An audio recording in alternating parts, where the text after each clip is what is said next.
Slay the Gods, episode 4. Untuk melihat video selengkapnya, sahabat bisa kunjungi playlist yang telah Sabta Novel sediakan. Yuk mari, kita berimajinasi bersama dan masuk ke alur ceritanya.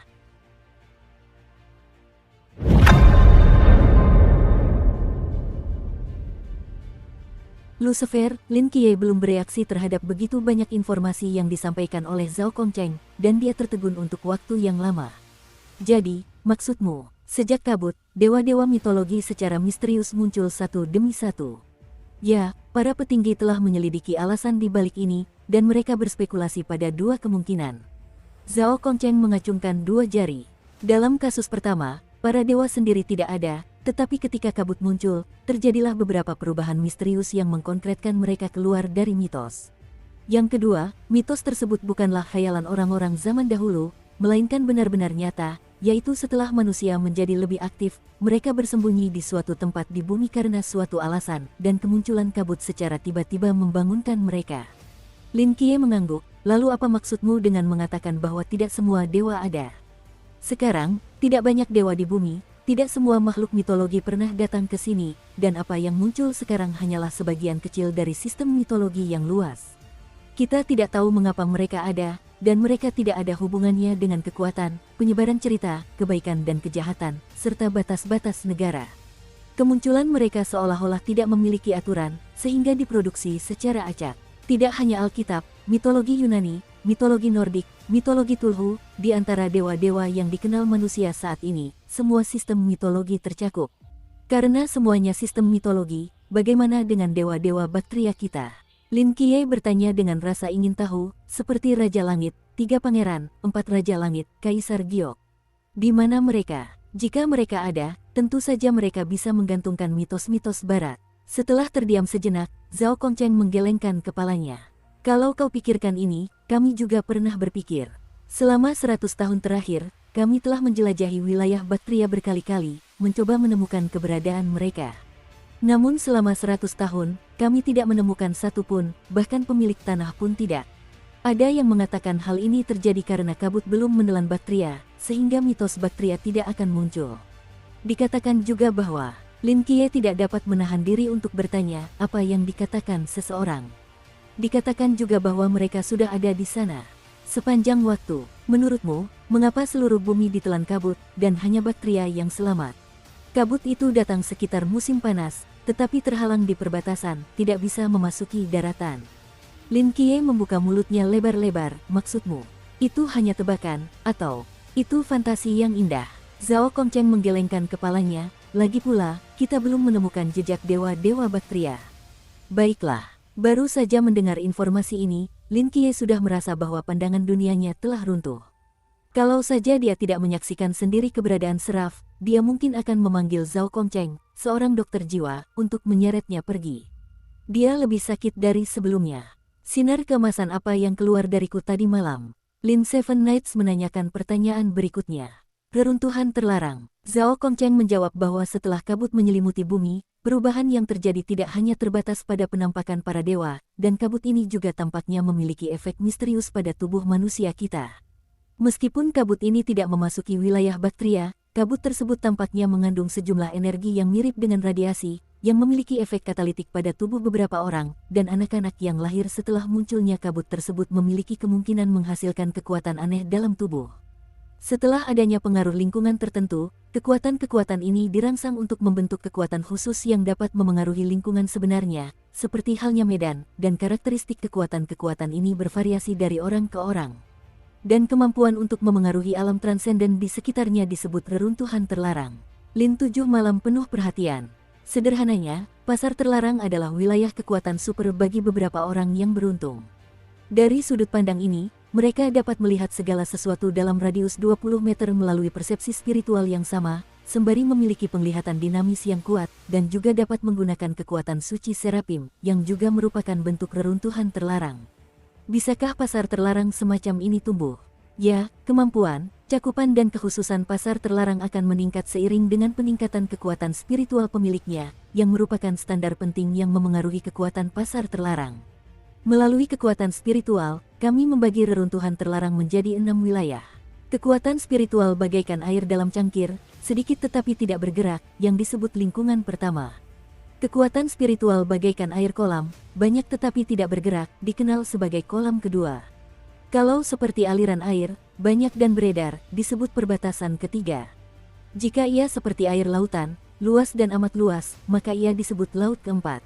Jika kekuatan spiritual hampir tak terbatas, luas dan agung, itu adalah keadaan kelima yang tak terbatas.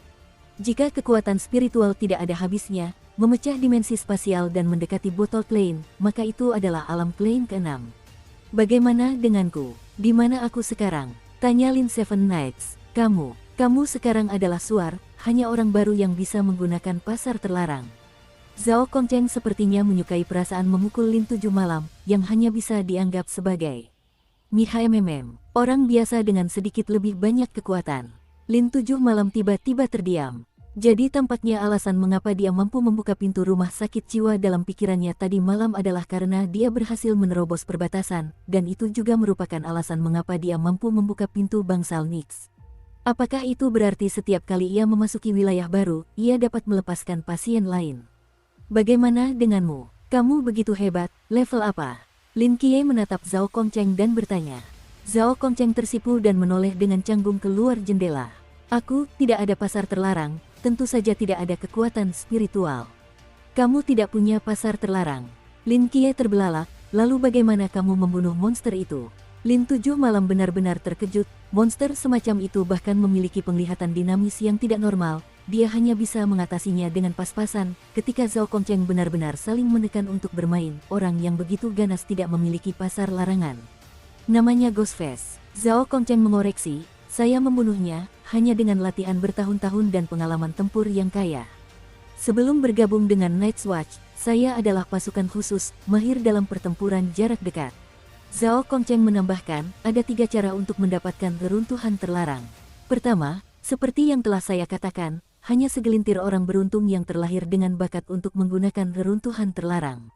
Yang kedua, adalah memanfaatkan kepemilikan barang-barang pasar terlarang. Bukan hanya manusia yang dapat terpengaruh kabut untuk memiliki reruntuhan terlarang, beberapa barang juga akan memiliki reruntuhan terlarang secara kebetulan.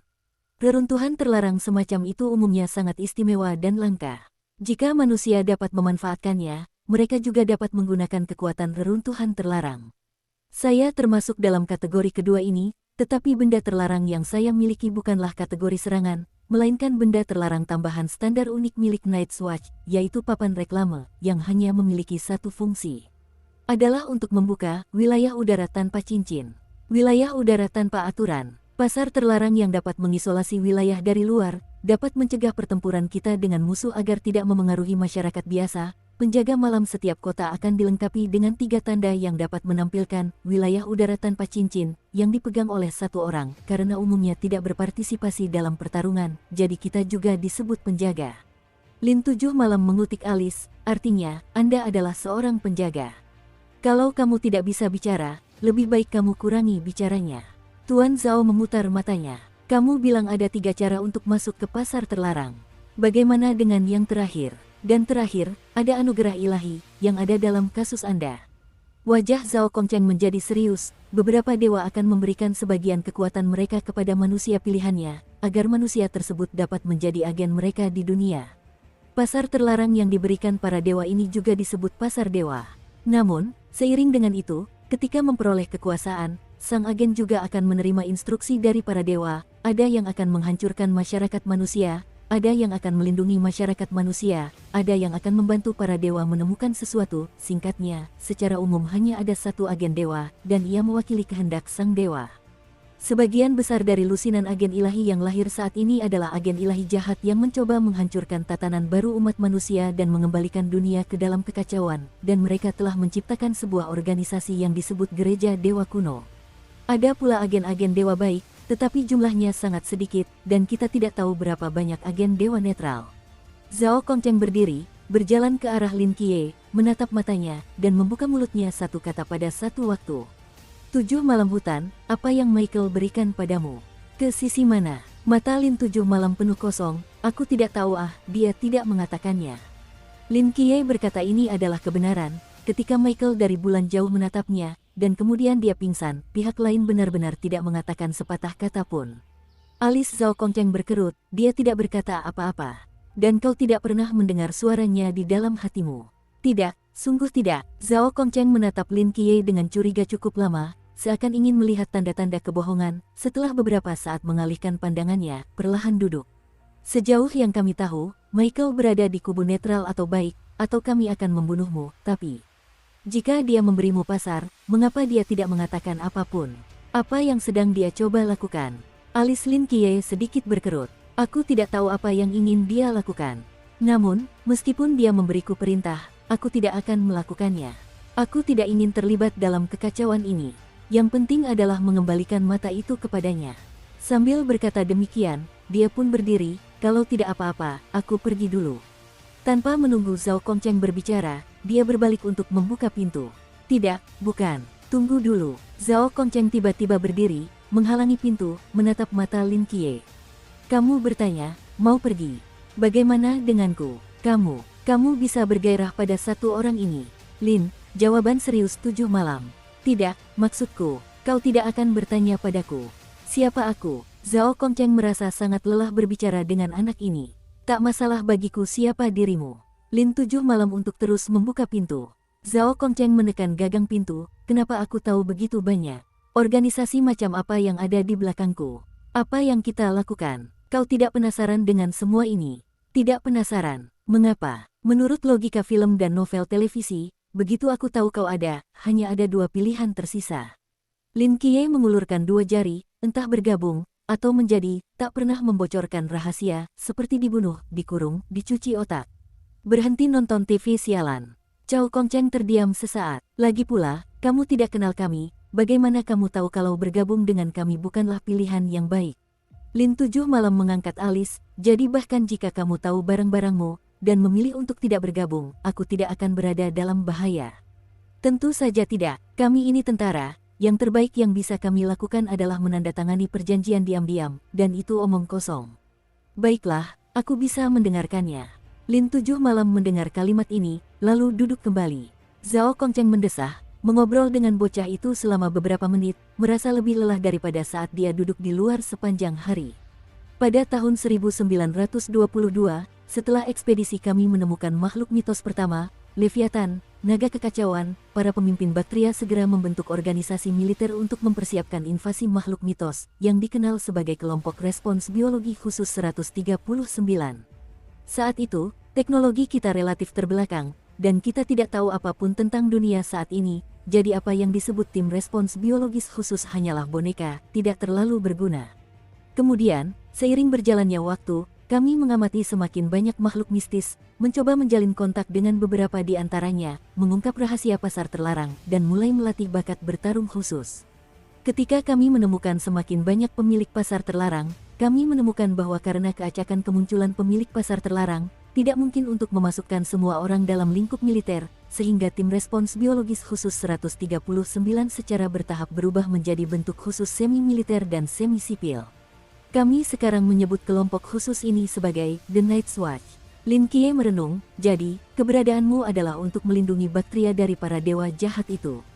Semua makhluk mitos, tepatnya. Apa bedanya? Tentu saja, seperti yang sudah saya katakan tadi, makhluk mitologi muncul secara acak, tidak peduli kekuatannya. Jadi, makhluk mitologi yang muncul bukan hanya dewa-dewa sakti yang selama ini dikenal masyarakat, melainkan juga makhluk-makhluk lemah yang hanya ada di dalam legenda atau cerita rakyat, dan hantu pria yang Anda temui tadi malam adalah salah satu jenis legenda horor di daerah pedesaan. Makhluk mitologi yang tidak memiliki kekuatan untuk menghancurkan dunia, namun akan berdampak pada masyarakat manusia, secara kolektif kita sebut misterius. Jadi begitulah.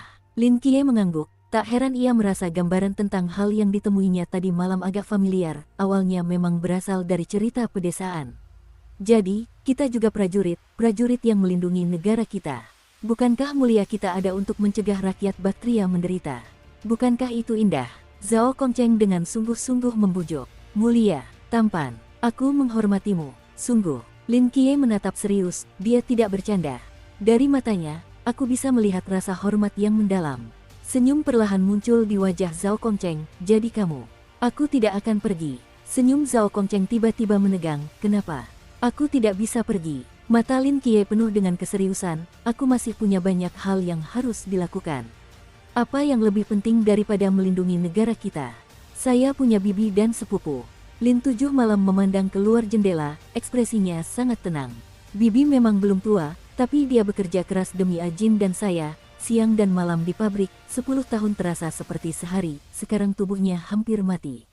Dia orang ini ya. Keras kepala banget, jelas-jelas di bangku ruang tamu meremas air mata serviks keluar, tapi juga ngotot kalau mereka lagi yoga, sehat banget. Saya duduk di hadapannya, dan dia pikir saya tidak bisa melihat.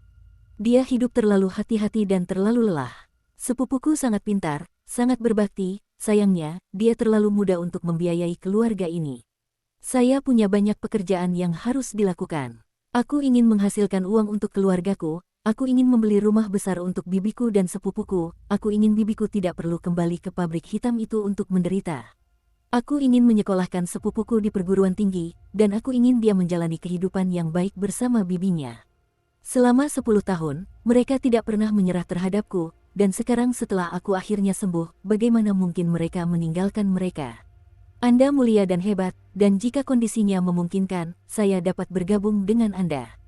Tapi sekarang aku hanya ingin tetap di sisi mereka. Lindungi keluarga ini. Zhao Kongcheng tercengang. Dia benar-benar tidak menyangka kalau siswa SMA biasa di depannya ini akan mengucapkan kata-kata seperti itu dan memiliki pemikiran yang begitu matang. Baru pada saat itulah ia menyadari betapa konyolnya usahanya sebelumnya untuk memobilisasi mentalitas dua orang dan darah panas yang merajalela di kalangan pemuda. Lin Qiye bukanlah siswa senior biasa. Lin Qiye berdiri, langsung menuju pintu, ragu-ragu sejenak, lalu berhenti. Terima kasih sudah memberitahu saya banyak hal. Danya, saya akan menandatanganinya. Lalu dia membuka pintu dan keluar. Kali ini, Zhao Kongcheng hanya duduk diam di samping tempat tidur, berdiri sedikit, seolah ingin menahannya. Setelah jeda singkat, ia duduk kembali dengan lemah. Dia tahu apa maksud pemuda ini, dan dia tahu dia sedang dalam misi untuk membawanya kembali, tapi dia tidak bisa melakukannya. Xiaoqi, akhirnya kembali. Kenapa kamu tidak memakai seragam sekolahmu hari ini? Bibi, aku bangun terburu-buru pagi ini dan lupa memakainya. Anak muda, apa gurumu tidak akan memarahi kamu jika kamu tidak memakai seragam sekolah?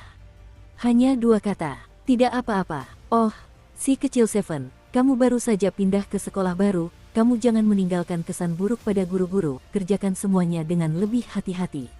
Aku kenal Bibi. Bagaimana hubunganmu dengan teman-teman sekelasmu di sekolah? Mereka tidak mengucilkanmu, kan? Tidak, hubungan kami baik-baik saja, dan mereka memberiku tumpangan pulang, dan aku memberi mereka tumpangan. Itu bagus, itu bagus. Aku mau ke kamarku, Bibi. Baiklah, tidurlah lebih awal.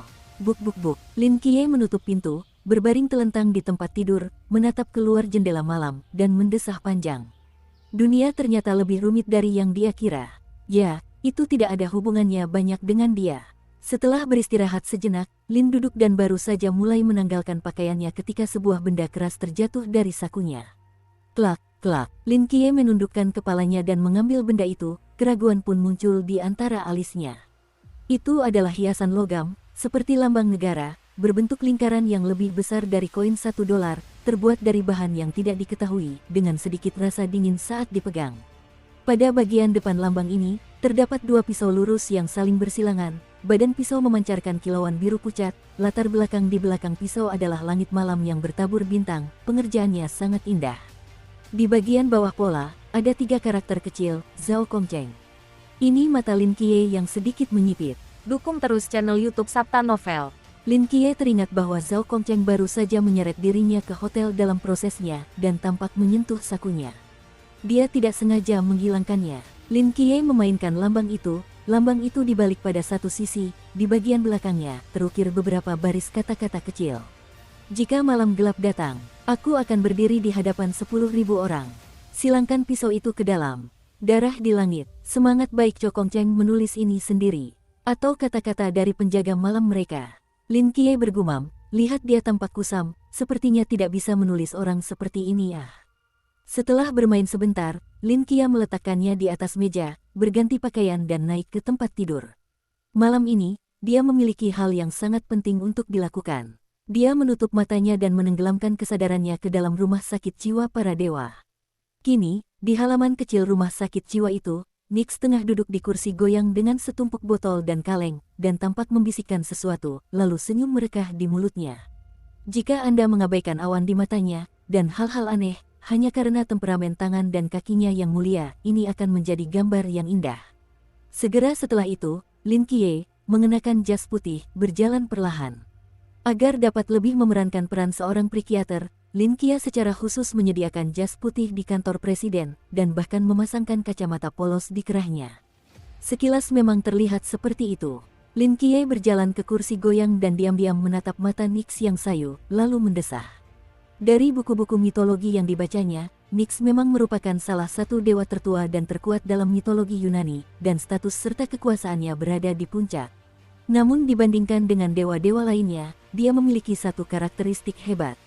Senangnya punya bayi. Menurut statistik Lin 7 Malam, setidaknya ada 20 anak Nix, termasuk kematian Danadus yang terkenal, Dewa Tidur Hypnos, dan Dewa Angkasa, Dewi Nasib, Dewa Malapetaka, dan seterusnya. Kecuali beberapa orang saja, sebagian besar anak-anak Nix adalah dewa jahat, dan setelah lahir, mereka membawa kejahatan ke dunia, dan tidak sedikit dewa yang mengalami akhir yang tragis. Dari penggalan cerita dongeng tersebut, Lin 7 Malam tidak dapat memperoleh keterangan lebih rinci tentang Sang Dewi Malam, tetapi ia menduga bahwa penyakit Nix saat ini mungkin ada kaitannya dengan anak-anaknya.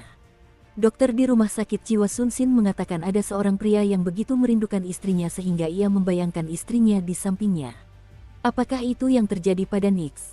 Kau begitu merindukan anak-anakmu, kau pikir mereka anak-anaknya. Tapi apa yang terjadi pada keturunannya? Sampai-sampai Nix bereaksi sekeras itu. Dan sebagai dewa kuno dengan kodrat ilahi, bisakah ia memiliki emosi sekuat itu? Atau bisa dikatakan bahwa sebelum ia sakit, ia dilucuti tubuhnya, dilucuti keilahiannya. Lin 7 Malam tidak tahu. Chopnus, jangan khawatir, saudaramu akan segera kembali, dia hanya bersenang-senang. Anak Danadus ini, dia memang pembuat onar sejak kecil, dan kalau dia kembali, dia akan bersenang-senang.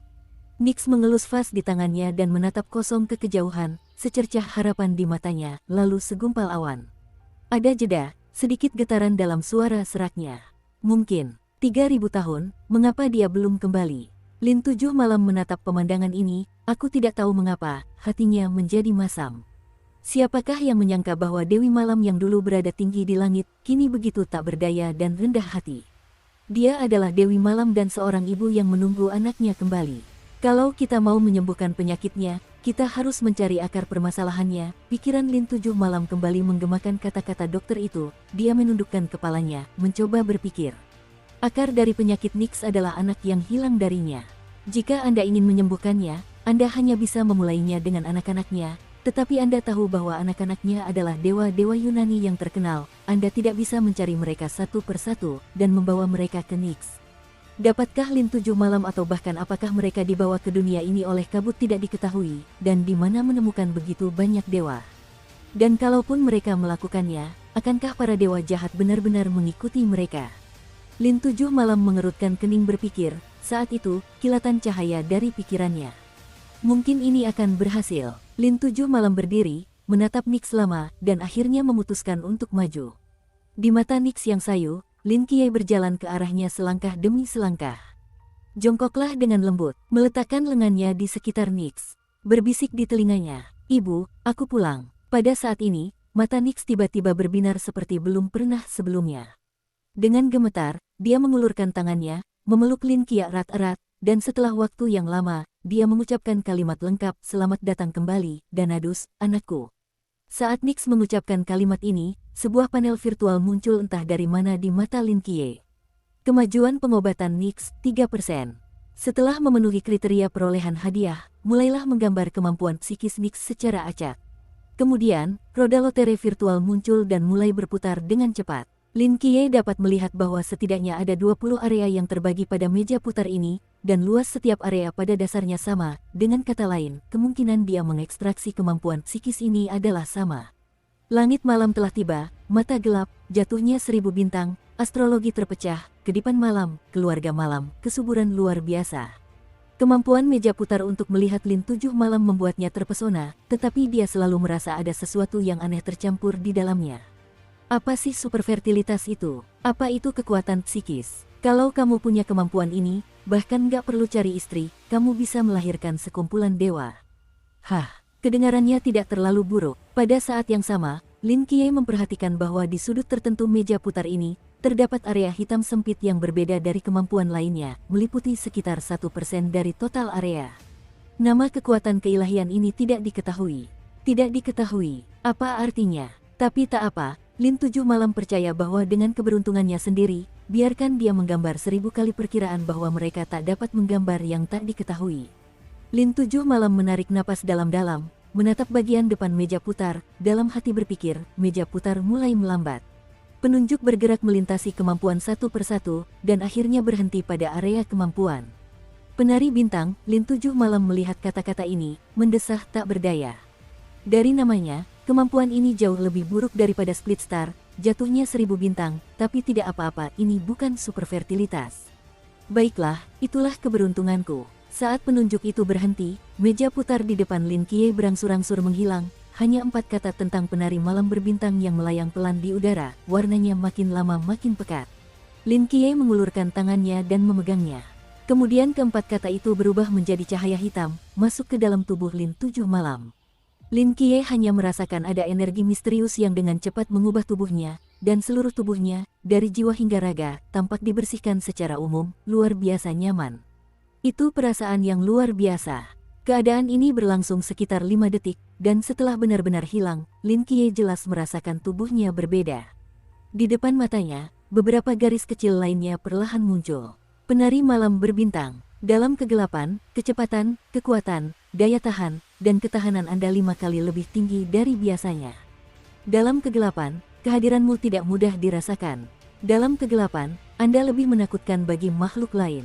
Anda memiliki kemampuan untuk berkomunikasi dengan hewan nokturnal lainnya. Lin Tujuh Malam melihat ini, tidak dapat menahan napas. Ini sepertinya memaksa kemampuannya tidak tinggi, tampaknya luar biasa kuat jika tidak ada yang lain, kecepatan, kekuatan, daya tahan 5 kali lipat dari biasanya, sungguh cabul.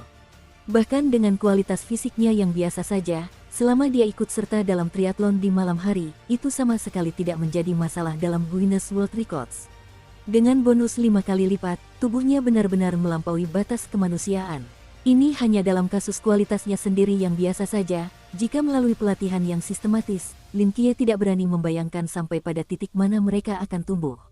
Belum lagi kemampuan silumannya, dan kemampuan berkomunikasi dengan hewan nokturnal, yang sepenuhnya di luar jangkauan manusia. Lin Tujuh Malam menahan kegembiraan batin, tarik napas dalam-dalam. Memang benar bahwa ia tidak bergabung dengan gagasan Night's Watch, dan ia tidak ingin melawan makhluk-makhluk mistis, tetapi ia tetaplah seorang mahasiswa, dan tidak mungkin untuk mengatakan bahwa ia tidak memiliki penglihatan tentang hal-hal gaib. Selain itu, hanya ketika Anda menjadi lebih kuat, Anda dapat lebih baik melindungi keluarga Anda. Lin Tujuh Malam akhirnya tenang, mata tertuju pada bagian depan tubuh Nix. Nix menatapnya dengan lembut, membelai rambutnya dengan tangannya, dan berbisik pada dirinya sendiri, Danadus, kemana saja kau selama 3000 tahun? Tahukah kau betapa aku merindukanmu? Lin Tujuh Malam duduk diam di sana, menatap mata Nix yang penuh dengan kerumitan. Seperti dugaannya, Nix yang sekarang, dia bahkan tidak bisa membedakan anaknya sendiri dengan Fas itu, bagaimana dia bisa mengenali bahwa Lin Qiye bukanlah anaknya.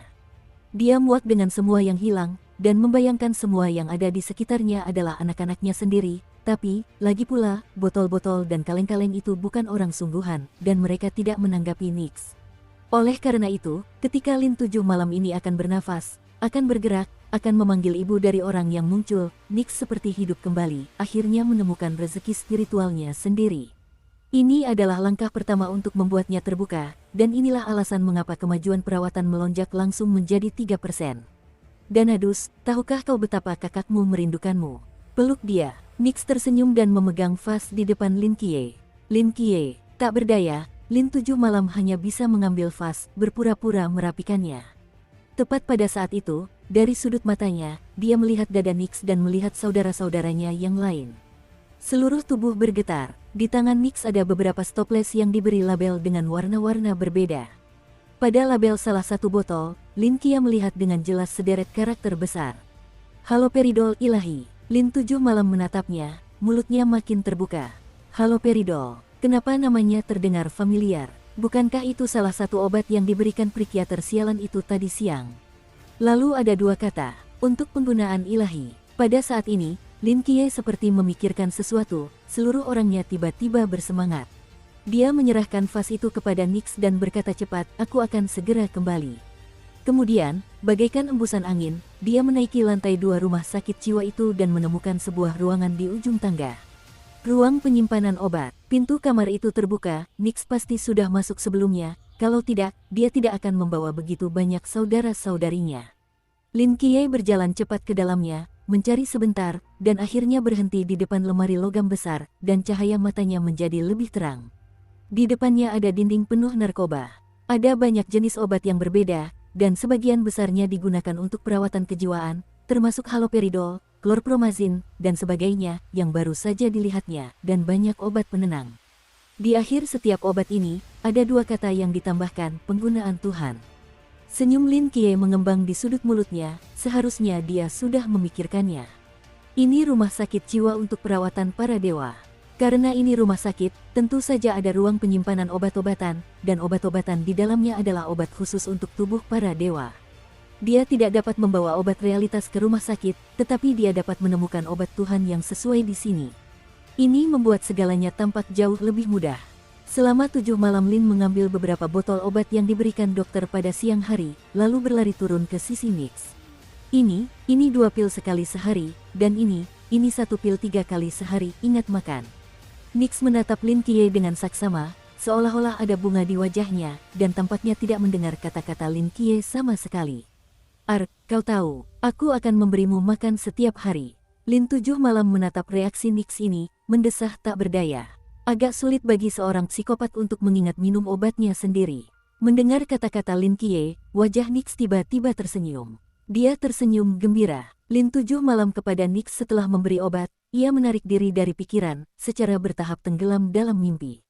Kali ini dia tidak lagi mengalami mimpi ketukan yang menjemukan itu, dan semenjak rumah sakit jiwa Ragnarok telah bergabung dengannya, dia tampak benar-benar terbebas dari belenggu mimpi itu dan bisa tidur nyenyak.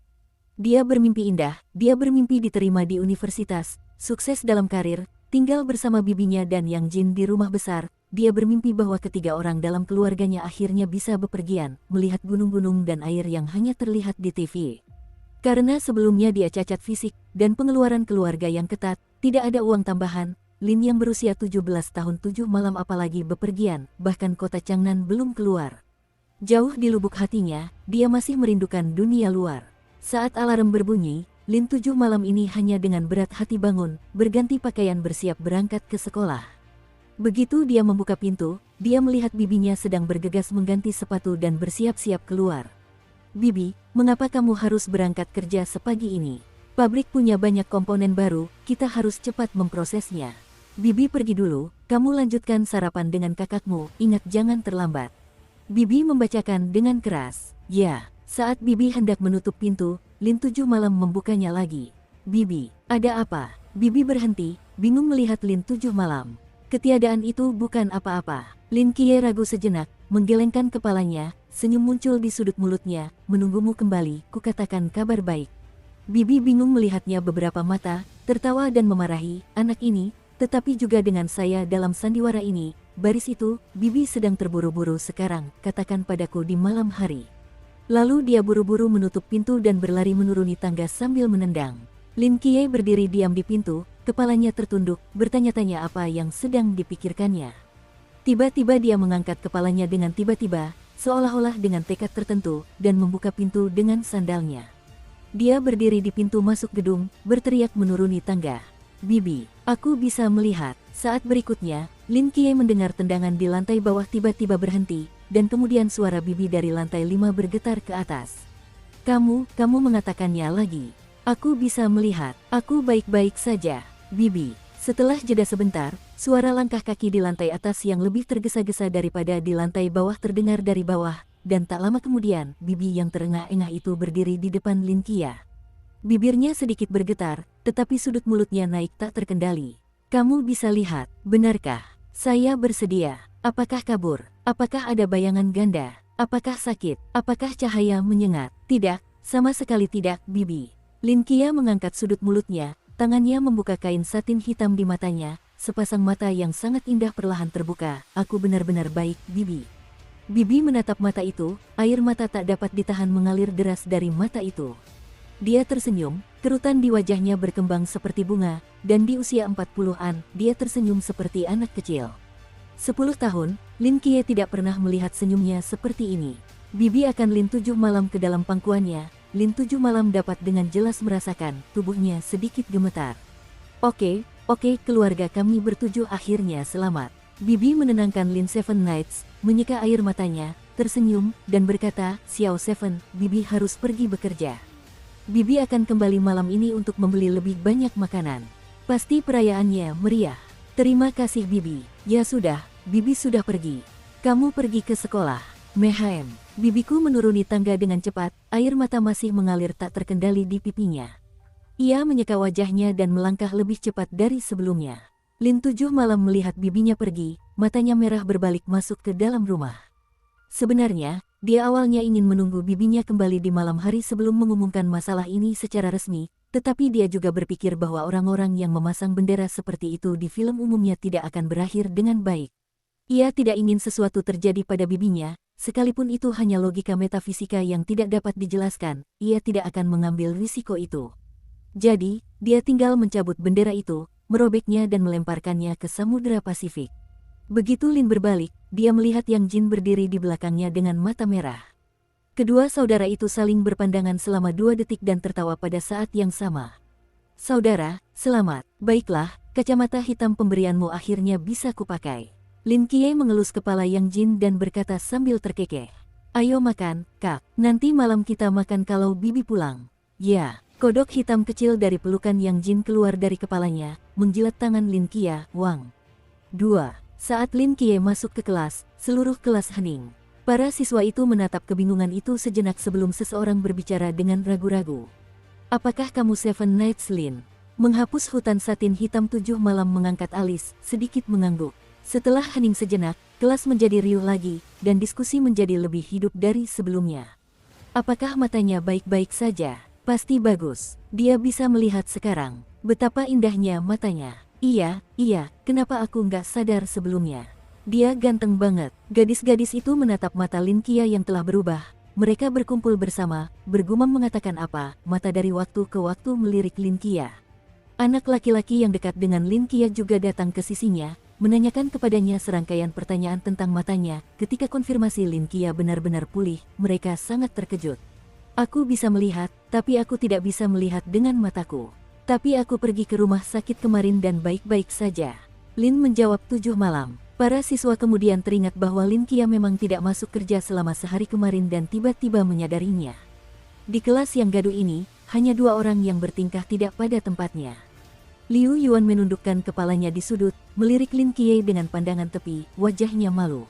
Dia ingat dengan jelas bahwa dia sedang sibuk berlari menyelamatkan diri hari itu, memukul Lin Qiye dengan keras, sampai setelah pelarian itu lahir, dia merasa bahwa Lin Qiye, si buta itu, tidak dapat melarikan diri dari monster itu, meskipun dia merasa bersalah untuk sementara waktu, tetapi dia tidak terlalu memperhatikannya. Namun yang tidak ia duga adalah Jiang Qian meninggal, dan 7 malam di hutan yang paling tidak ia harapkan, ia selamat.